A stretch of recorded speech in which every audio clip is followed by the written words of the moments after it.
I have two questions to pose for you. Question number one is, when you introduce yourself, how do you introduce yourself? Do you say, for example, my name is Mimi, or I am Mimi? How do you name yourself? I am, or my name is? That's question number one. Question number two is, I want you to ask yourself, how many names do you have? Other than the name on your birth certificate, the name that you use when you're called up to the Torah, for example, how many names do you have? Who calls you those names? And what is the nature of the relationship that in some way is entangled within those different names? I'd even hit the pause for a moment, write down all the different names and who are the people. Some are work, some are endearing, some are family, some are, you know, when you hear it, you're in trouble. What are the names? And why now do I think that this question is so crucial? Right now, with what is happening in Israel, what's happening in world Jewry and in the world, the question of people and how they are called, what they are called, and how they identify themselves and how we identify ourselves is a core question of how we walk through the world right now and how we perceive who we are and what it is that we respond to and how do we respond.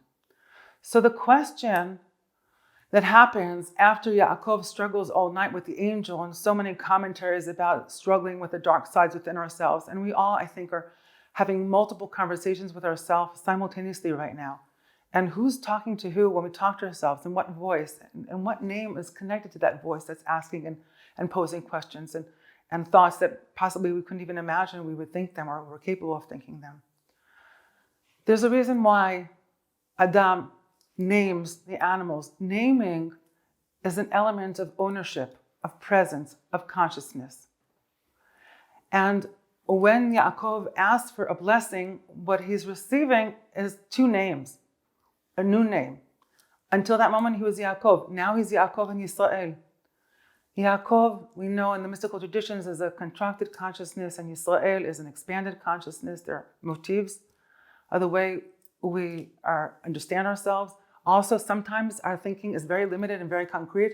Sometimes we have really an expansive way of thinking and of approaching an issue.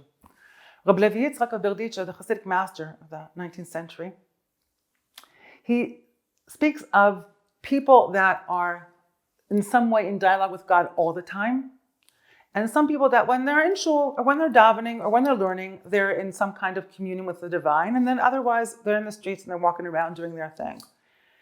The bracha ki hayita im anashim ve'elokim v'tuchal is about a consciousness. Right? The angel says you are with God and with people and are able. It's a way of holding God consciousness wherever it is that we are.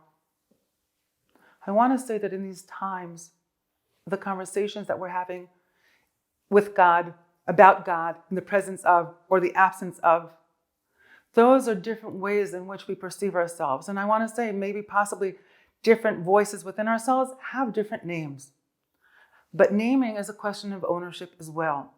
So I've been telling myself, reminding myself all these weeks that we can think only one thought at any different time.